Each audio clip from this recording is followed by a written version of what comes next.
Hello, friends. K.O.Noonoo here with today's Soul Feast. Soul Feast comes to you right out of my study here in Pittsburgh, Kansas on Tuesdays and Thursdays at 11:30 Central Time.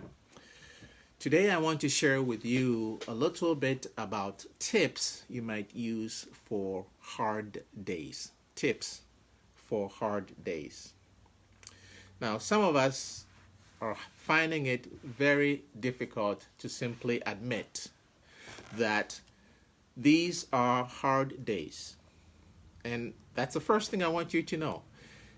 These are hard days. Now, that doesn't mean that yours is the worst of them all, but to have a hard day simply means that in some sense you come to the end of your rope. Not my rope, your rope. So whatever decisions you have to make, whatever challenges you have to face, those are your challenges. And when you come to the end of your rope regarding those challenges, then that's a hard day. So get out of the habit of comparing yourself to other people in other places, in other situations, and therefore putting yourself in a place where you can't quite even admit to yourself that, I've had a hard day today. It's been tough staying at home all day, or whatever the challenge happens to be. So that's the first thing, just in terms of mental health. Listen, these are hard days because they are stretching us to just the end of our ropes. Just admit it, okay? That's the first thing. Then I also want to suggest to you that there are what I call pre-arranged codes. If you happen to live with someone or you happen to work with someone, pre-arranged codes that you can use just to communicate and let the other person know that you have come to the end of your rope and you need space. This is not the time to try to resolve this issue, right? So just agree on a code ahead of time. So I have a friend, for example, in whose home they have a code. And the code is, no, I'm not going to tell you her code. I'm going to make up a different code. So, all right, here's a code that you might use, okay? Simple code. T is for Tubby. T is for Tubby. It doesn't mean anything. It's just a code. And the time we use this code is when I have reached the end of my rope. I need space. Because, there are people who will follow you from one room to the other because they want to resolve the issue right now. So you have to have a code because otherwise things might blow up. So you have a prearranged code that you use when you need space. So maybe it's a confrontation, maybe it's an argument, maybe it got a little political, whatever it is. When the time comes, use your code, whatever it is. T is for Tubbies. And that means everybody step back. I need space. I'm going to go to my room or I'm going to take a walk or whatever. This is not the time to try to get to the end of this conversation. A pre-arranged code. So get creative. Create your own code for your own mental health and for the well-being of everybody you work with and live with and serve with, okay? Pre-arranged codes can be very, very helpful. Here's another thought for hard days. Ask questions. Seek to understand rather than insisting that you be understood, okay? Ask questions. Seek to understand. And by that, I mean we tend to make a lot of assumptions about what someone means by what they said. And based on those assumptions, we come up with our response, which often is defensive because we think we understand what it is they said. But instead, what if you asked a probing question? What if you said, am I understanding you to be saying, and then you say what you think you're understanding. And they will say, well, that's not it. And they may come back and restate it in a different way.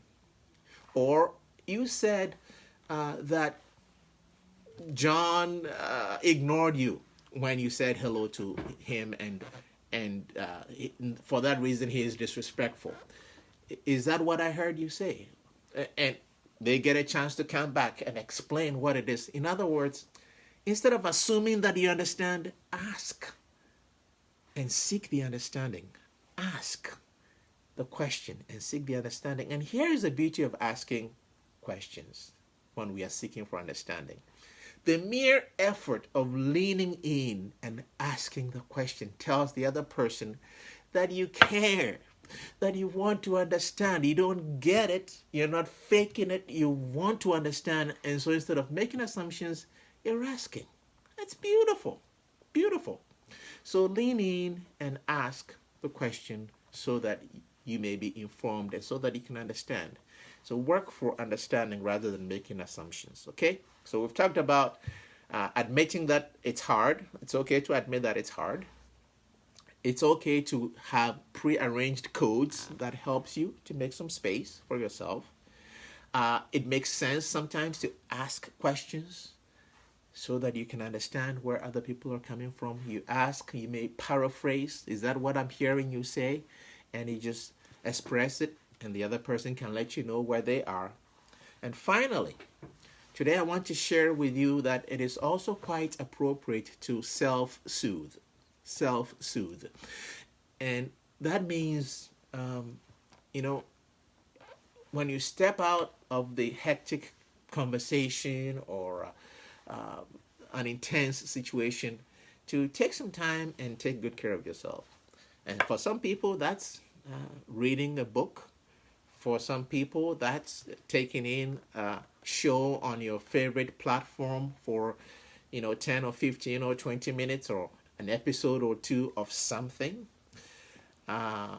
Or maybe it's just taking a walk. Whatever it is that helps you calm down and be more of yourself with your wits about you. Take the time and do that.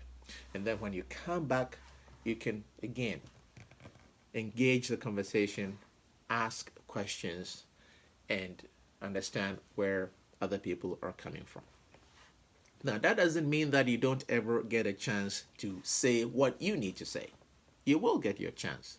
But I find that if you seek to understand first, so that the other person knows that you have understood, then you can say, okay, now it's my turn to speak. Now you can get a chance to say what it is that you need to say.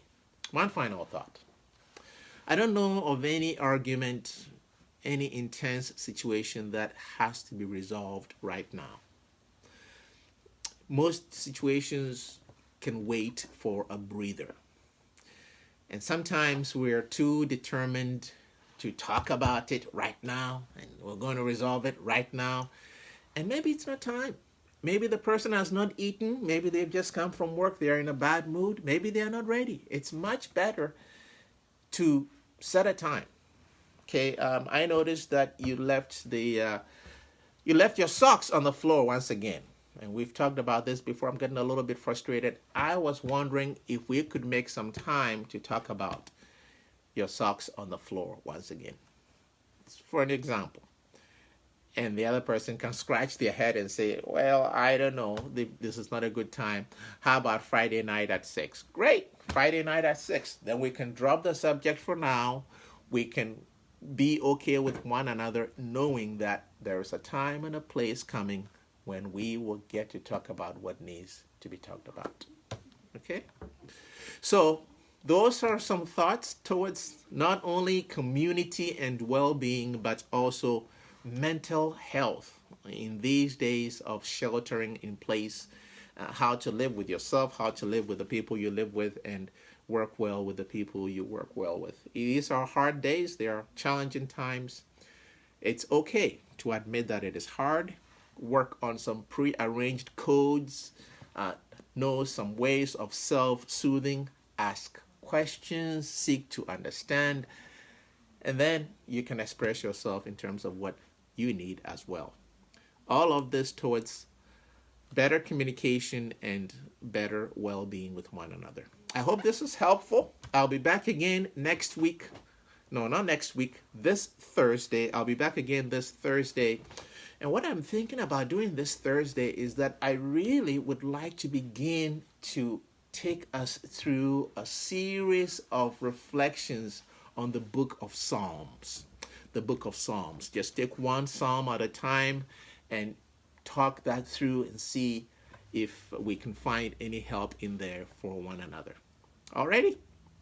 God bless you. Hang in there. You are not alone. Thank you for joining me for Soul Feast today.